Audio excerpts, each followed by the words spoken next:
जी अस्सलाम वालेकुम क्लास। मेहरुनिसा क्या हाल है?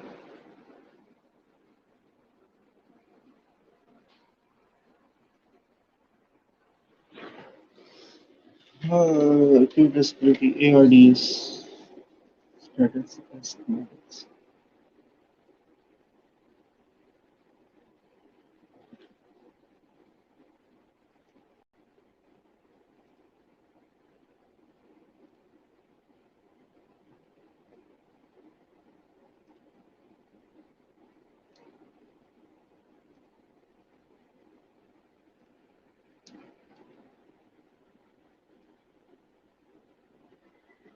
हाँ जी, आपको असाइनमेंट दिया था आज, वो भी आपका थोड़ा सा चेक करना है।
ठीक हो गया ना? अब आप मुझे क्लियर सुन रहे हैं ना? क्योंकि अभी मैं अपने आप को ऑनलाइन किया उधर से, कंप्यूटर से। ठीक है? और मुझे आज बताएंगे, आपको मैंने असाइनमेंट दिया हुआ था कुछ रेस्पिरेटरी फेलियर की, एक्यूट रेस्पिरेटरी डिस्ट्रेस की and status, acute respiratory failure और ARD।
आपको आवाज आ रही है? Can you hear me?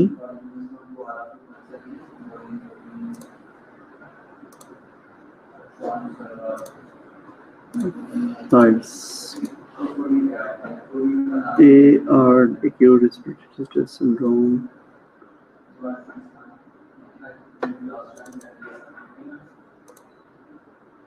Okay, Shahzain Khan.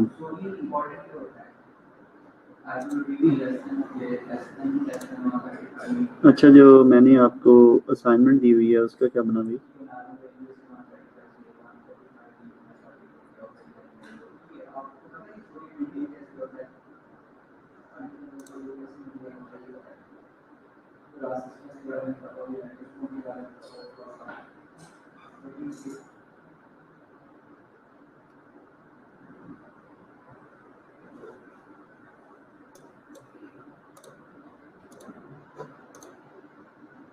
Okay, ये थोड़ा सा फॉर्मेट में है, मैंने क्योंकि PDF से कन्वर्ट किया फाइल PPT में, तो आपको ज़रा क्लियर दिखाई नहीं देगा। This is basically acute respiratory failure.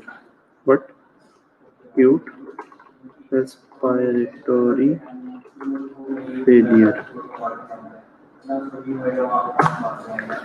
Sir, पर भी लिया है, बना भी लिया है और पोर्टफोलियो में लगा भी आली है। मुझे कैसे पता चलेगा कि आपने लगा भी दिया? मुझे तो कोई ईमेल नहीं आई। मैं अभी एक मिनट चेक करता हूँ ईमेल किस किस की आई है जी। मुझे तो ईमेल किसी की भी नहीं आई है। जाबिश खान है कोई, क्या भेजा उसने? रेस्पिरेटरी फेलियर, हाँ ARDS उसने भेजा हुआ। That's good.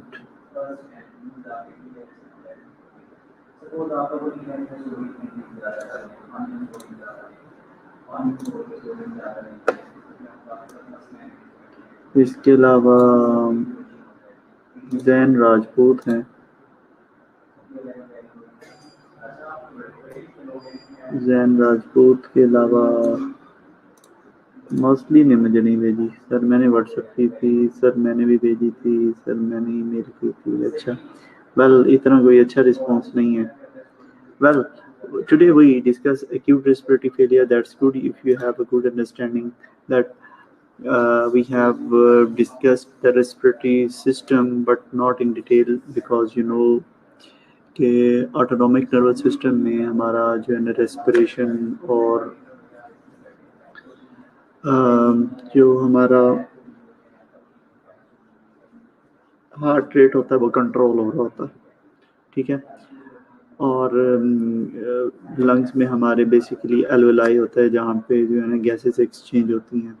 एल्वेलाई में एल्वेलर सैक्स। अगर इसकी आप थोड़ी सी डबियाँ देखें ना यहाँ पे, ये जो स्लाइड थी, ये जो स्लाइड है, इसको थोड़ा सा फोकस करें।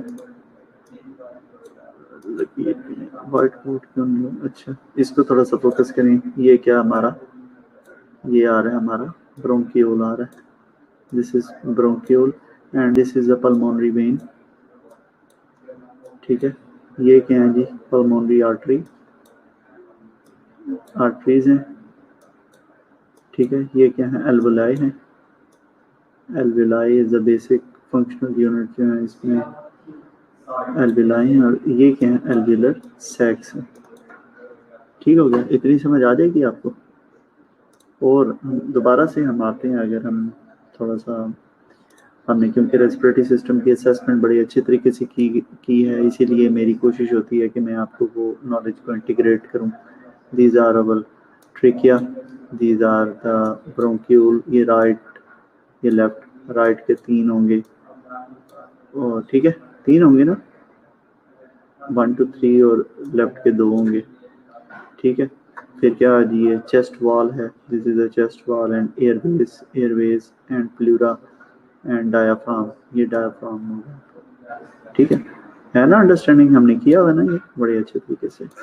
ठीक है, ये एक्चुअली मैंने ना प्रेजेंटेशन अभी किसी से मतलब नेट से उठाई है, और उसको बेसिक नॉलेज तो वही होता है, ये इसमें ज़रूरी नहीं है कि ये किसने बनाई है, या वो ज़रूरी नहीं होता, मतलब नॉलेज तो सेम ही है, थोड़ा सा प्रेजेंट करने का तरीका हो सकता है डिफरेंट, तो ये मुझे ठीक लगी है, क्योंकि मेरी अपनी पता नहीं ऊपर नीचे हुई हैं प्रेजेंटेशंस। ठीक है, ओके।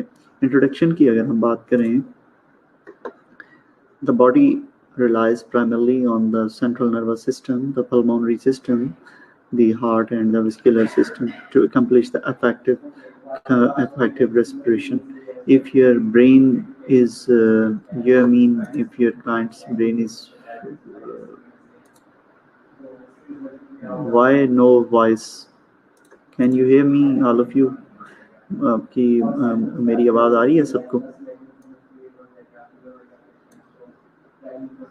तो ये क्यों मुझे मैसेज कर रहा है प्राइवेटली कि Waqas sir no voice?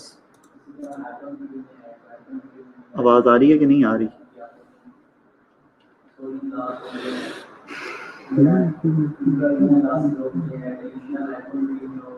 Okay, हमारी बॉडी जो है ना वो बेसिकली सेंट्रल नर्वस सिस्टम पे डिपेंडेंट होती है, कि हार्ट रेट और वेस्कुलर सिस्टम पे complete the effective respiration. If one, अगर किसी ब्रेन डेथ हो जाती है तो it's mean brain is unable to control the respiration and cardiovascular system as well. Respiratory failure occurs when one or more of these system or organ fail to maintain optimal functioning. Respiratory failure occurs when one or more of these systems or the organ fail to maintain the. और respiratory failure कब होगा? जब respiratory system में कोई problem होगा, या brain में कोई प्रॉब्लम होगा, या cardiovascular system में कोई प्रॉब्लम होगा. If the respiratory failure occurs so rapidly that the compensatory mechanism cannot accommodate. अब रेस्पिरेटरी फेलियर जब आहिस्ता आहिस्ता होने लगता है ना, जैसे रेस्पिरेटरी फेलियर टाइप 1 या टाइप 2 है, एक होता है एक्यूट रेस्पिरेटरी फेलियर। एक्यूट में तो टाइम ही नहीं मिलता ना, कुछ बॉडी जो है वो कंपनसेटरी मैकेनिज्म को एक्टिवेट करती है। ठीक है, तो एक्यूट में इतना टाइम शॉर्ट होता है कि कंपनसेटरी मैकेनिज्म्स जो हैं वो अकोमोडेट होते ही नहीं हैं। ठीक है, वो उसको बिल्कुल ही टाइम ही नहीं मिलता। और if the compensatory mechanism overwhelmed the acute respiratory failure develop, अगर वो कंपनसेटरी मैकेनिज्म को जब तक टाइम मिलता है तो उतनी देर तक क्या हो जाता है, एक्यूट रेस्पिरेटरी फेलियर डेवलप हो चुका होता है। ठीक है, इसको हम एक्यूट रेस्पिरेटरी ARF, हम एक्यूट रेस्पिरेटरी फेलियर भी बोलते हैं। अब इसकी आपने अंडरस्टैंडिंग मुझसे लेनी है, अपने बाकी बुक से आपने पढ़ना है, और आपने जो कुछ पढ़ा हुआ है आप इसको साथ में मेरे साथ शेयर भी करते आइएगा।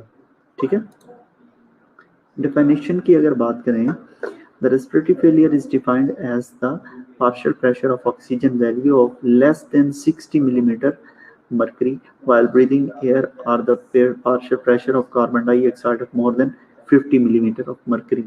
हाँ जी, हमारे साथ कौन कौन बंदा ICU का आज हाजिर है? आज आपके 9 जो है ना वो एब्सेंट हैं स्टूडेंट्स।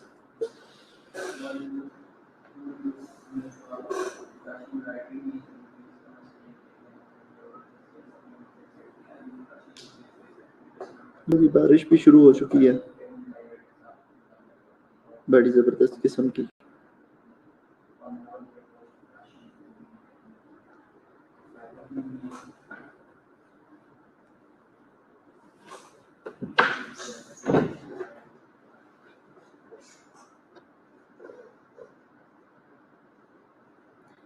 यार फरजाना बशीर, ये तो कौन सा आप मुझे क्वेश्चन पूछ रही हैं कि 6th एडिशन ले लें या 8th एडिशन? जो लेटेस्ट है वो ले लें, सिंपल। ये तो बच्चों वाले क्वेश्चन आप पूछ रही हैं मुझसे।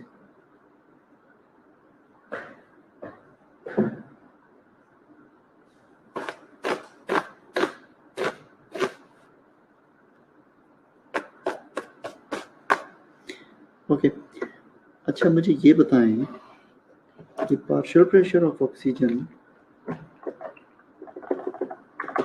What is partial pressure of O2 in blood.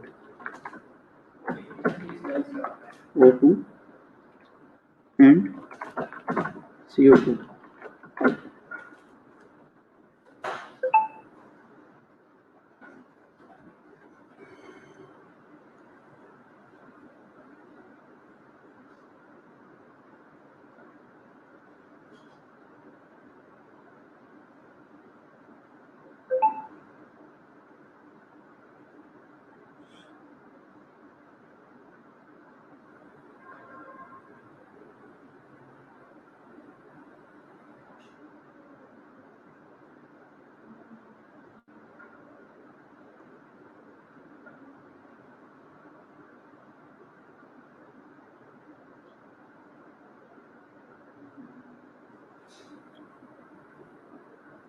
कोई बात नहीं, आप कोई बात नहीं यार, आपको 8th मिल रही है तो वही ले लो,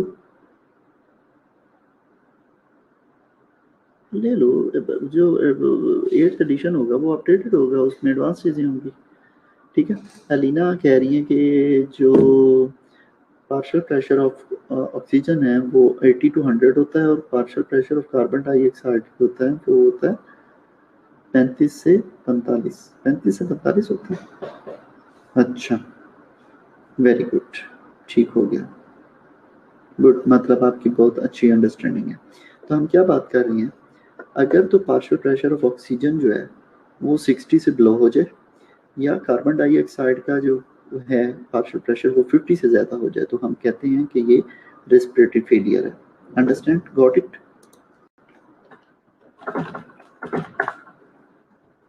मैं अपनी ना मैनेजमेंट की तरफ ज़रा फास्ट मूव करूँगा, क्योंकि ये चीज़ें तो आपको हो सकता है कि पैथोफिजियोलॉजी में बहुत अच्छी पढ़ाई जाए, ठीक है। एक्यूट रेस्पिरेटरी फेलियर में भी क्लासिफाइज, उसकी क्लासिफिकेशन इस तरह से भी हो सकती है कि हाइपोक्सेमिक, हाइपोक्सेमिक रेस्पिरेटरी फेलियर। हाइपोक्सेमिक मतलब ब्लड में जो आपकी ऑक्सीजन है वो कम जब हो जाती है तो उसमें क्या होती है, हाइपोक्सेमिक रेस्पिरेटरी फेलियर। जैसे का partial pressure of oxygen is low, less than 60, and partial pressure of carbon dioxide normal हो सकती है, या partial pressure of oxygen increase हो सकता है, ठीक है। ये हो गया आपका हाइपोक्सेमिक रेस्पिरेटरी फेलियर, ठीक है। अब नीचे जो है ना वो कंडीशंस हो सकती हैं या नहीं हो सकती, yes. And acute ventilatory failure, ये क्या होता है जी? पार्शियल प्रेशर ऑफ ऑक्सीजन या तो डिक्रीज होगा, partial pressure of carbon dioxide increase होगा, पार्शियल प्रेशर ऑफ क्या, ऑक्सीजन जो है आर्टीरियल ऑक्सीजन वो या तो नॉर्मल होगा या पीएच डिक्रीज होगी। तो इसकी दो क्लासिफिकेशन आपको पता होनी चाहिए, hypoxemic respiratory failure and acute respiratory failure, ठीक है।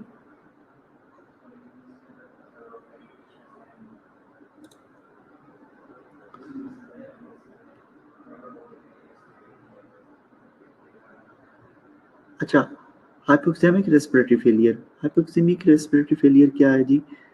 This is a type 1। अब आपने हमेशा याद रखना है, रेस्पिरेटरी फेलियर दो टाइप्स के होते हैं, type 1 and type 2। Type 1 and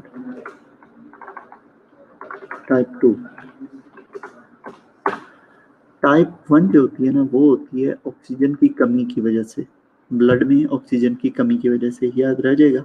और टाइप 2 होती है वो रिटेंशन ऑफ कार्बन डाइऑक्साइड की वजह से या कार्बन डाइऑक्साइड की ज्यादती की वजह से। ठीक है,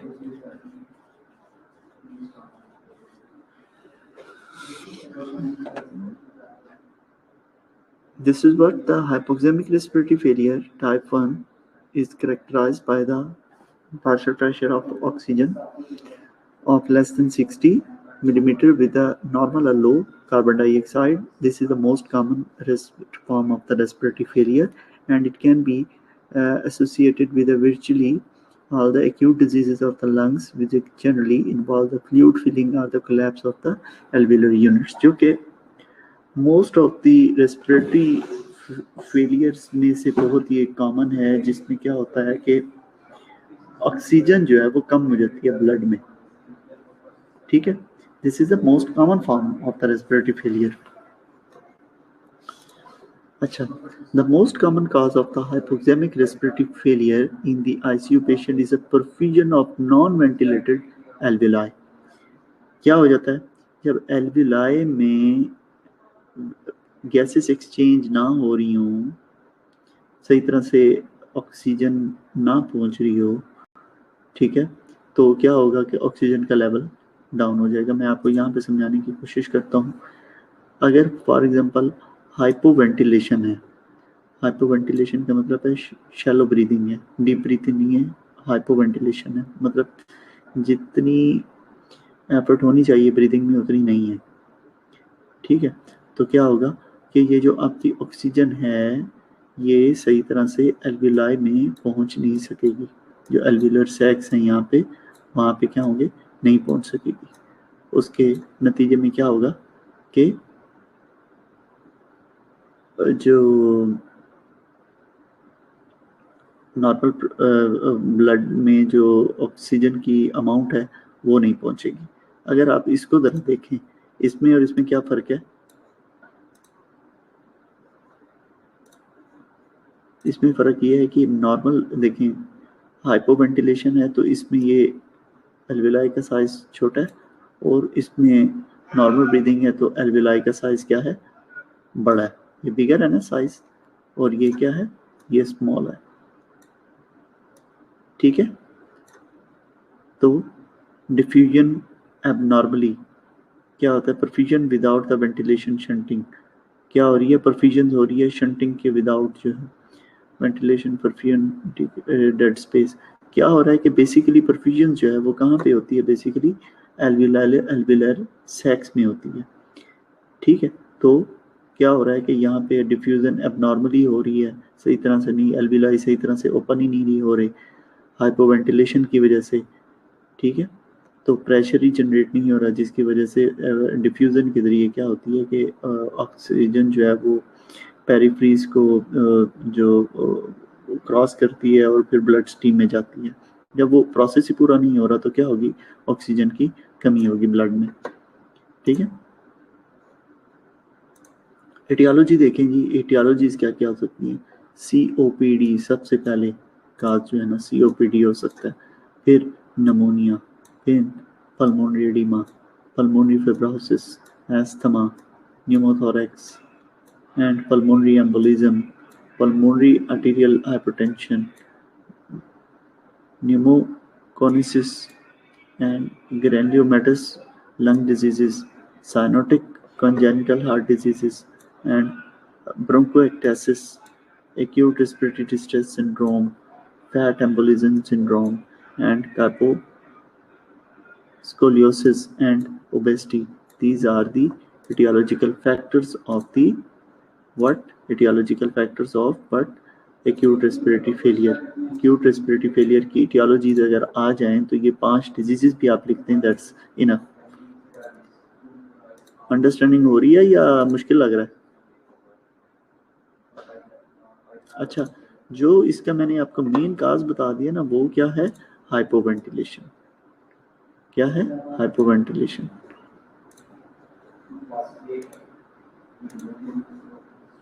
ओके। अब जी मैम, मैं इधर ले आया हूँ मैं। आप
जी क्लास, आई एम सॉरी, मैं इसमें आप पे ही काम कोई फॉर्म वगैरह के सिलसिले में मुझे मैडम ने बुलाया था, और क्योंकि आपके रजिस्ट्रेशन वगैरह जा रही है ना। ओके, अगर मैं यहाँ पे पैथोफिजियोलॉजी की बात करूँ, ठीक है, अगर मैं पैथोफिजियोलॉजी की बात करूँ, ये तो है नॉर्मल। देखें ये क्या है जी, ये हैं आपकी जो एल्विलाई में एल्विलाई की जो आप कह लें कि उसमें क्या होती हैं कि ब्लड कैपिलरीज हैं, ठीक है, ये वो कैपिलरीज हैं, ठीक है, जिसमें गैसेस एक्सचेंज होती हैं, ठीक है, इसमें होता है ब्लड, क्या होता है, इसमें ब्लड होता है, और इधर से आपकी ये एल्वियलस है जिसमें एयर आती है और ऑक्सीजन यहाँ से क्या होती है, शिफ्ट आउट होती है इसमें, और कार्बन डाइऑक्साइड इधर आएगी, ठीक है। अब क्या होगा, increased pulmonary capillary hydrostatic pressure. अब मिसाल के तौर पे हाइड्रोस्टैटिक प्रेशर अगर इंक्रीज हो जाता है इन कैपिलरीज में, हाइड्रोस्टैटिक प्रेशर क्या हो, जो हाइड्रेशन या पानी की वजह से जो प्रेशर होता है, अगर वो ज्यादा हो जाए तो क्या होगा, अगर यहाँ पे देखें पानी ही पानी हो जाए तो क्या होगा, गैसेस एक्सचेंज सही तरह से नहीं होंगी, ठीक है। This is the increased pulmonary capillary hydrostatic pressure. अगर दूसरी जानिब अगर इंक्रीज लिम्फेटिक फ्लो भी अगर इंक्रीज हो जाए तो ये किसकी तरफ, एल्विलस की तरफ, तो भी गैसेस एक्सचेंज एबनॉर्मल होंगी and fluid transportation into the alveolus, तो क्या होगा, ऑक्सीजन की बजाय वो क्या होगा, फ्लूइड अंदर जाएगा, ठीक है। बेसिकली आपको बात आ रही है,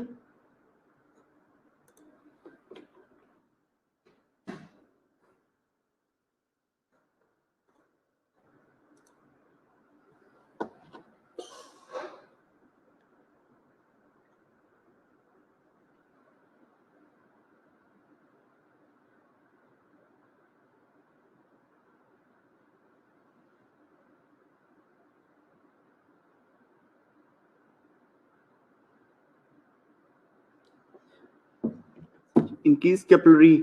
देखें पानी की बात मैं आपको समझाने की कोशिश कर रहा हूँ, पानी कहाँ से, जो हाइड्रोस्टैटिक प्रेशर होता है ना ब्लड में, this is due to pressure due to hydration, ठीक है।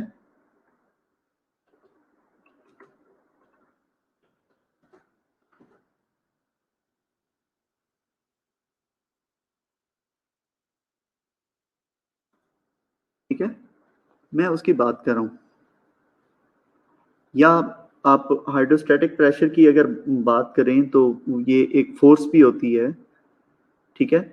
This is a force exerted by the blood confirmed within the blood vessels of the heart chamber, ठीक है। तो अगर हाइड्रोस्टैटिक प्रेशर ज्यादा हो गया है, फोर्स बहुत ज्यादा हो गई है, ब्लड की वजह से फोर्स बहुत ज्यादा हो गई है, ठीक है, इन कैपिलरीज पर, या फिर लिम्फेटिक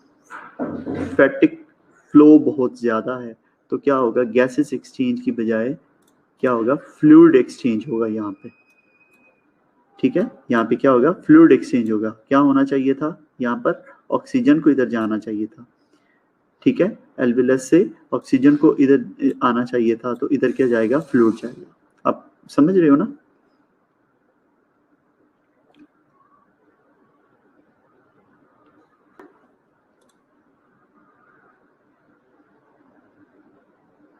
अच्छा, ये देखेंगे आप, स्लाइड बड़ी है छोटी है, अच्छा जी, अगर यहाँ पे हम बात करें इंक्रीज हाइड्रोस्टैटिक प्रेशर, अब इसकी सारी ये पैथो समझाने की कोशिश यहाँ पे है।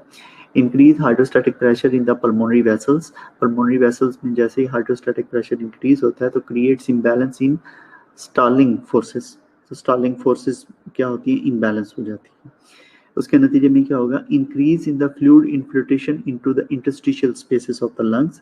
इंटरस्टिशियल स्पेसेस में प्लूरल एफियन उसकी हाँ तो वो फ्लूइड आता रहता है ना, आपने इसकी एटियोलॉजी पढ़ी है ना, उसमें ये दिया हुआ है ना। अच्छा, increase in the fluid infiltration into the interstitial space of the lungs that exceeds the lymphates capacity to drain the fluid away. And फिर क्या होगा जी, increase volume of the fluid leak into alveolar spaces. जैसे ही alveolar spaces में fluid आना शुरू होता है, the lymphatic system attempts to compensate by draining the excess interstitial fluid into the vascular system through the hilar lymph nodes. Hilar lymph node से वो इस पानी को क्या करता है, कोशिश करता है कि बाहर फेंके, लेकिन ये क्या है, कंपनसेटरी मैकेनिज्म है किस्म का. But if the pathway becomes overwhelmed, fluid move from the pleural interstitial into the alveolar valves. Alveolar valves में आ गया fluid. If the alveolar epithelium is damaged, the fluid begins to accumulate in the alveoli. अब क्या हुआ जी, alveolar epithelium damage हो गई, तब fluid जो है ना वो शुरू हो जाता है कहाँ पे, alveoli में इकट्ठा होना. Then alveolar edema is a serious late manifestation in the progression of the fluid imbalance. तो alveolar edema यहाँ पे डेवलप होना शुरू हो जाता है, और इस कंडीशन में जो पेशेंट्स की जो रेस्पिरेशन है वो बहुत ज़्यादा ख़राब होना शुरू हो जाती है. क्लिनिकल मैनिफेस्टेशन थोड़ा सा ड्राई है ये, लेकिन इसको सही तरह से अगर पढ़ लिया जाए तो बड़ी ये इसकी अंडरस्टैंडिंग बहुत अच्छी हो सकती है. Hypoxemic as a alveolar imbalance is thickened by the fluid that impaired the gases exchange. Dyspnoea होगा सबसे पहले, डिस्निया, टैकिपनिया होगा, weak and thread tachycardia, and hypertension, orthopnea at less than 90 degree, and coughing as to attempt to rid the fluid of the chest. Coughing होगी. Sputum is the thin and the frothy because it combined with the water. अंदर पानी होगा ना, इसकी वजह से frothy होगा और थिन होगा. Pink tinged sputum if the small capillaries पे क्या होगा, स्मॉल कैपिलरीज इंक्रीज हाइड्रोस्टैटिक की वजह से रप्चर हो रही होंगी. ठीक है. एंड पेशेंट में be anxious and restless from the hypoxemia. Chest auscultation reveal the crackles, wheeze and the presence of S3 sounds.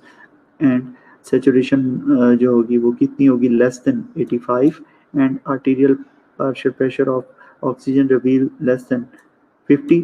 जब ABGs करवाते हैं तो उसमें क्या होगा,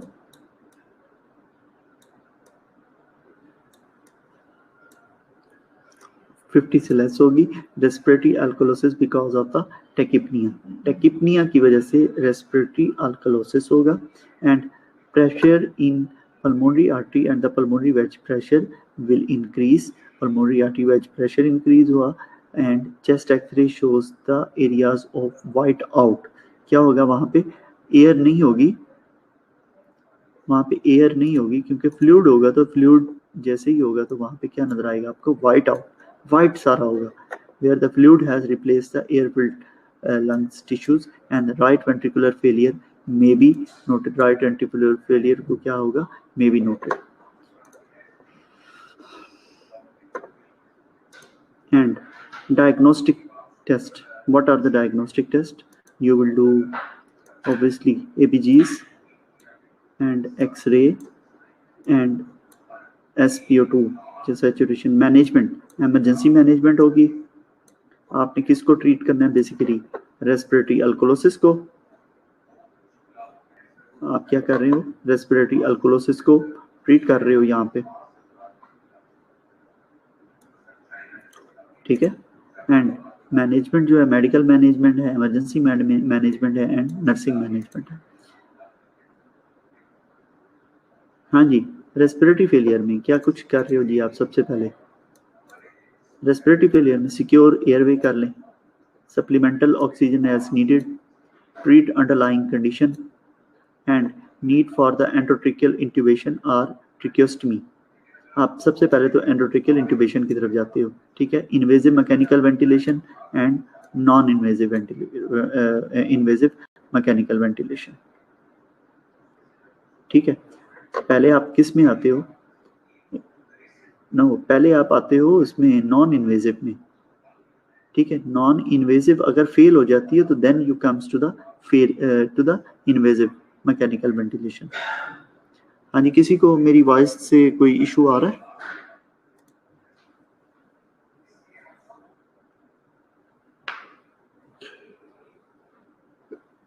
अल्लाह अकबर।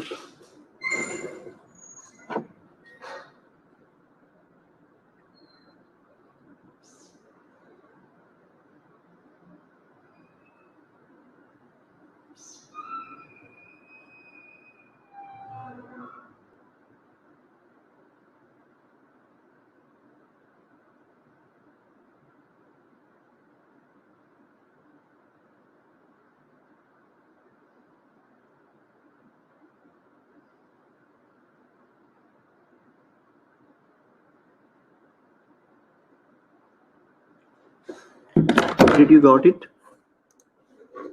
आसान चीजें है ना। रेस्पिरेटरी फेलियर को किस तरह मैनेज, अगर आ जाता है रेस्पिरेटरी फेलियर की मैनेजमेंट, 3 चीजें लिखें जी। Secure airway, supplemental oxygen and treat underlying condition. पूरा लेक्चर नहीं लिया गया, अभी आवाज आनी शुरू हुई मुझे। अच्छा जी, आवाज तो बिल्कुल क्लियर है। ठीक है, रेस्पिरेटरी फेलियर में आपने 3 चीजें पहले लिख लें। Then need for the endotracheal intubation and tracheostomy goes to the non-invasive mechanical ventilation. If fail, then to invasive ventilation.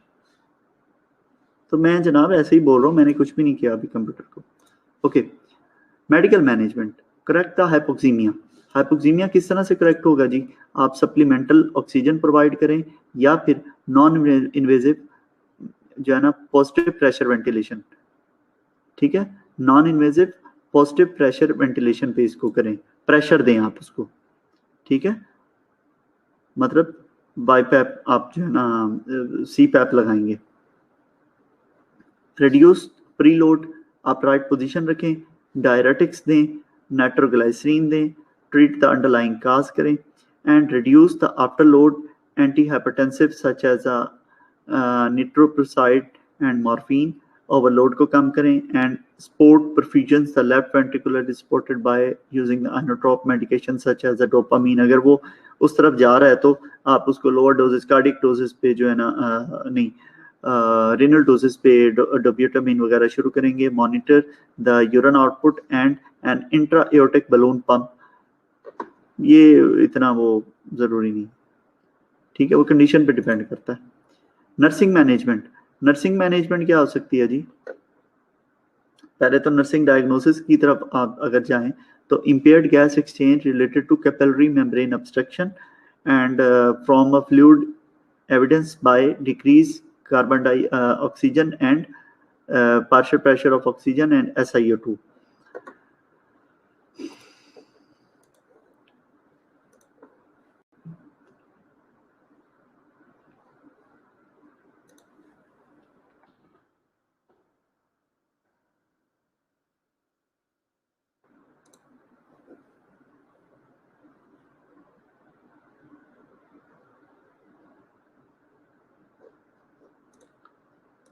ठीक हो गया?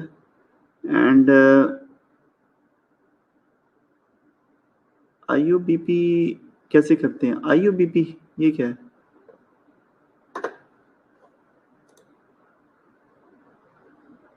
IABP intra aortic balloon pump. नहीं, मुझे नहीं पता, ये कार्डिक उसमें हुआ होगा, मुझे इसका नहीं है, बहुत अच्छा नॉलेज नहीं है बलून पंप।